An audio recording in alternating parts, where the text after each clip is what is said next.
Stock market में volume का बहुत ही इम्पोर्टेंट रोल होता है। किसी भी चार्ट को जब आप देखते हो तो नीचे की तरफ ये वॉल्यूम्स के बार जरूर लगाइए। वॉल्यूम सबसे अच्छा इंडिकेटर है जो अभी प्राइस में क्या मूवमेंट हो रहा है उसका आपको क्लियर पिक्चर दे देता है।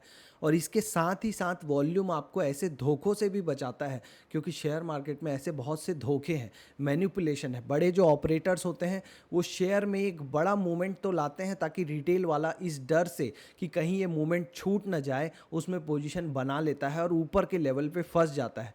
तो आज के वीडियो में हम सीखेंगे कि वॉल्यूम को कैसे पढ़ना है, और किसी स्टॉक में जब एक बड़ा वॉल्यूम आता है तो आपको कैसे पता चलेगा कि वो बड़ा वॉल्यूम सच में ऊपर जाने के लिए एक नए ट्रेंड की शुरुआत है या तो ये एक धोखा हो सकता है। तो पूरा डिटेल में समझेंगे। सबसे पहले आपको ये सीखना है कि वॉल्यूम इंडिकेटर लगाते कैसे हैं। तो आपका जो ब्रोकर है वहाँ पे भी, और या तो अगर आप ट्रेडिंग व्यू यूज़ करते हैं कोई चार्ट देखने के लिए, तो आपको इंडिकेटर में जाना है और लिखना है वॉल्यूम। जैसे ही आप वॉल्यूम लिखेंगे आपको नीचे ये इंडिकेटर वाला टैब आ जाएगा जिसमें हर कैंडल पे वॉल्यूम दिखाएगा, चाहे वो 5 मिनट की कैंडल हो या डेली कैंडल हो। और मैं कहता हूँ कि प्राइस एक्शन प्लस वॉल्यूम अगर आपने सीख लिया तो आपकी शेयर मार्केट में जो चार्ट पढ़ने की क्षमता है वो बहुत ज़्यादा अच्छी हो जाएगी। आपको चार्ट्स खुद आपसे बात करने लगेंगे। यहाँ पे निफ्टी का चार्ट है आपके एग्जाम्पल के लिए, और अभी पिछले 3 दिन का प्राइस एक्शन को हम जस्ट डिस्कस करके देखते हैं।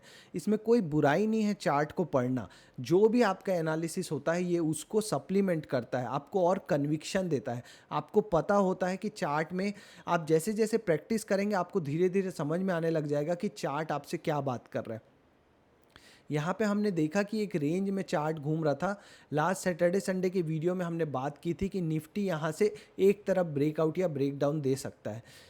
जैसे ही निफ्टी यहाँ से ब्रेकआउट हुआ, ये एक अच्छा अप ट्रेंड का मूवमेंट दिख रहा होगा आपको। यहाँ से जैसे ही यहाँ पे ये ब्रेकआउट हुआ उसमें वॉल्यूम बढ़ता हुआ आया। आप ये जो दूसरी कैंडल दिख रही है इसमें आप देखेंगे वॉल्यूम बड़ा आया है, लेकिन वॉल्यूम में कोई बहुत ज़्यादा ग्रोथ नहीं है। अगर सच में यहाँ से एक बहुत बड़ा मोमेंटम का शुरुआत है तो क्या सोचते हैं आप कि बड़े प्लेयर्स को पता नहीं होगा, स्मार्ट मनी को पता नहीं है क्या? अगर उनको पता है, अगर वो पोजीशंस बना रही हैं तो वॉल्यूम में दिखाई देगा। वो लोग आपसे छुपा सकते हैं, मीडिया में कुछ भी झूठा न्यूज़ बोल सकते हैं, लेकिन चार्ट में वॉल्यूम कभी भी झूठ नहीं बोलेगा, क्योंकि वॉल्यूम दिखाएगा कि यहाँ पे ट्रेडिंग तो हुई है, और ट्रेडिंग के बाद वहाँ पे सच में वहाँ पे पोजीशन बनी है कि नहीं वो आपको दिखाता है डिलीवरी परसेंटेज स्टॉक्स में।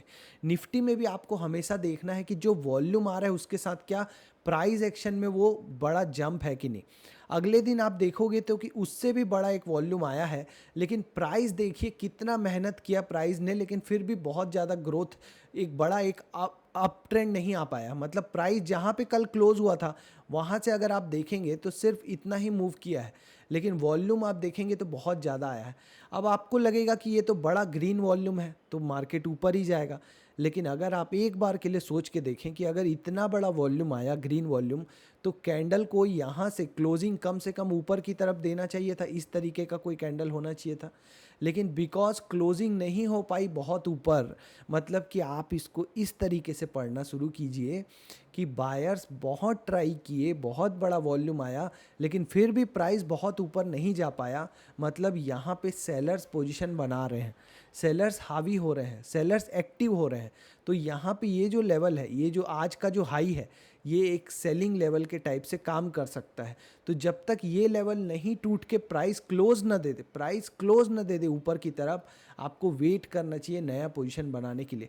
हो सकता है मार्केट यहाँ से थोड़ा नीचे आए और फिर 1-2 दिन यहाँ पे रहने के बाद यहाँ से वापस से जब इसको ब्रेकआउट देगा तब एक अच्छी रैली आएगी। लेकिन अगर आप यहाँ पे जल्दबाजी करेंगे और प्राइस कहीं वापस से नीचे आ गया तो आप फंस जाएंगे। तो प्राइस में हमेशा आपको देखना चाहिए कि क्या जो एफर्ट लगा, वॉल्यूम में जो एफर्ट दिखा कि इतना बड़ा वॉल्यूम आ गया, तो उसके हिसाब से प्राइस एक्शन में भी वो एफर्ट दिख रहा है क्या? मतलब प्राइस भी उतना मूव किया क्या? अगर प्राइस उतना मूव नहीं किया जितना वॉल्यूम आया है, मतलब कि वहाँ पे अपोजिट डायरेक्शन के लोगों ने पोजीशन बनाई है, वो लोग ज़्यादा हावी हो गए हैं, उनके जीतने की संभावना ज़्यादा है।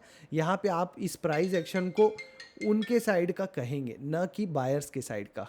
ग्रीन दिखने से मतलब नहीं होता, ये ग्रीन और रेड कलर पे मत जाइए, आप इसके पीछे का जो साइकोलॉजी है उसको समझिए कि अगर इतना बड़ा ग्रीन वॉल्यूम आया था तो प्राइस में भी उतना ही बड़ा मूवमेंट दिखना चाहिए था। अगर नहीं दिख रहा है मतलब कि कुछ गड़बड़ है, यहाँ पे सेलर्स हावी हो रहे हैं। अगर आप इसी चीज़ को दूसरी तरीके से भी देखेंगे तो एक ट्रेंड लाइन भी है निफ्टी में, जहाँ पे ये बिल्कुल एविडेंट था कि सेलर्स यहाँ पे ट्राई करेंगे, और वहीं आपको होता हुआ दिख रहा है। अगर आप यहाँ पे देखेंगे तो जब तक ये ट्रेंड लाइन ऊपर की तरफ ब्रेक नहीं हो जाती, अब ट्रेंड आना मुश्किल। यहाँ पे देखिए पहले भी प्राइस यहाँ से नीचे गिर चुका है। तो अगर किसी को नई पोजीशन बनानी है तो यहाँ पे वेट करना चाहिए कि निफ्टी को यहाँ पे 1-2 दिन यहाँ पे वेट करे, और उसके बाद जब यहाँ पे ब्रेकआउट देगा तब आप यहाँ पे पोजीशन बनाइए। तो ये जो वॉल्यूम है ये दिखा देता है कि यहाँ पे सेलर्स हावी हो रहे हैं। सेम चीज़ अगर आप स्टॉक्स में देखेंगे तो मैं आपको एक एग्जांपल के लिए लेके जाना चाहता हूँ। ये गार्डन रीच शिप का ये स्टॉक का ये चार्ट है। आज इसमें देखेंगे तो एक बड़ा वॉल्यूम आया है यहाँ पे। अब ये बड़ा वॉल्यूम और ये बड़ा प्राइस एक्शन देख के कुछ 8% 20% प्राइस बढ़ा है। अब यहाँ पे लगेगा कि यहाँ पे तो एक बड़ी रैली आने वाली है, यहाँ पे हम पोजीशन बना सकते हैं। तो अगर आपको ऐसा लगता है तो एक बार ज़रूर जाके डिलीवरी परसेंटेज देखिए, जो कि आप फ्री में नेशनल स्टॉक एक्सचेंज की वेबसाइट में देख सकते हैं। अब यहाँ पे जब हमने एनएससी की वेबसाइट पे आके जीआरएससी का ये आप देखोगे, percentage of deliverable divided by traded quantity, मतलब जितनी क्वांटिटी ट्रेड हुई उसका कितना प्रतिशत डिलीवरी के रूप में ले गए हैं लोग अपने पोर्टफोलियो में। तो आप देखेंगे सिर्फ 16% पोर्टफोलियो में लोग डिलीवरी के रूप में लेके गए हैं। डिलीवरी के रूप में कोई क्यों लेके जाता है? जब उसको लगता है कि शेयर आने वाले एक हफ्ते, एक महीने या एक साल में ऊपर जाने वाला है, तब ना वो अपने उसको पोर्टफोलियो में डिलीवरी में रखेगा, नहीं तो इंट्राडे में ट्रेड करके निकल जाएगा। डिलीवरी में रखना अपने आप में दिखाता है कि ट्रेडर्स को, इन्वेस्टर को कन्विक्शन है स्टॉक पे कि अब ये यहाँ से ऊपर जाने वाला है। तो अगर ये डिलीवरी परसेंटेज बहुत ज़्यादा है, 70-80% है किसी स्टॉक में विथ बड़े वॉल्यूम के साथ, मतलब वॉल्यूम भी बड़ा आया उस दिन में, मतलब ज़्यादा नंबर ऑफ ट्रेड हुआ शेयर का, और जितना नंबर ऑफ क्वांटिटी ट्रेड हुआ उसमें से ज़्यादातर क्वांटिटी डिलीवरी में लेके गए लोग, मतलब सिर्फ इंट्राडे में ट्रेडिंग करके नहीं ले छोड़ दिए, डिलीवरी में लेके गए, मतलब आने वाले दिनों में भी यहाँ से स्टॉक ऊपर जाएगा। अगर 16% डिलीवरी है, मतलब आप समझते हैं कि इतना बड़ा वॉल्यूम तो हुआ, लेकिन ये इसमें ज़्यादातर एक्टिविटी क्या है? इंट्राडे की है, इंट्राडे एक्टिविटी है, डिलीवरी में लोग नहीं लेके गए हैं।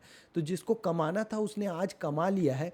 अब यहाँ से स्टॉक हो सकता है थोड़ा ऊपर जाए, लेकिन रिटेलर्स फंस जाएगा फोमो में आके। फोमो क्या होता है? Fear of missing out. जब कोई चीज़ भाग रही होती है तो रिटेलर्स का क्या होता है मानसिकता कि अरे कहीं छूट ना जाए, तो वो यहाँ टॉप के लेवल पे ले लेते हैं, लेकिन उससे होता क्या है? स्टॉप लॉस यहाँ आ रहा है। अब ये जो इतना बड़ा स्टॉप लॉस है, अब इसमें पता ही नहीं कि निकलना है कि नहीं। अगर कल को स्टॉक यहाँ नीचे आने लग गया तो फंस जाते हैं, एवरेज करते हैं और लॉस होता है, और कहीं ये ब्रेक कर गया तो फिर बहुत बड़ा लॉस हो जाता है। अगर यहाँ पे एंट्री लेनी थी तो इसके जस्ट ये जब क्रॉस किया तो जिन्होंने ले ली वो ले ली, उनका स्टॉप लॉस इस स्विंग के नीचे भी रख सकते हैं वो लोग। लेकिन आपको हमेशा जब आप एंट्री करते हो तो सोचना चाहिए कि आपका स्टॉप लॉस कहाँ पे आ रहा है। और अगर एक बड़ा वॉल्यूम आया है किसी भी स्टॉक में, एक बड़ा वॉल्यूम आया है और एक बड़ा मोमेंटम आया है प्राइस में, तो एक बार जाके आप देखो, फ्री में आप देख सकते हो नेशनल स्टॉक एक्सचेंज की वेबसाइट पे कि क्या डिलीवरी परसेंटेज ज़्यादा आ रहा है। आपको समझ में आ गया होगा होप कि डिलीवरी परसेंटेज के पीछे मेरे मानसिकता क्या है, कि मैं क्यों कह रहा हूँ कि भाई अगर सच में लोगों को लगता है, बड़े आदमी ने वहाँ पोजीशन बनाई है यहाँ पे कि ऊपर जाएगा यहाँ से, तो उससे ज़्यादा तो कोई नहीं जानता ना। अगर हम इतने होशियार हैं वो नहीं है तो ये तो बेवकूफ़ी वाली बात है।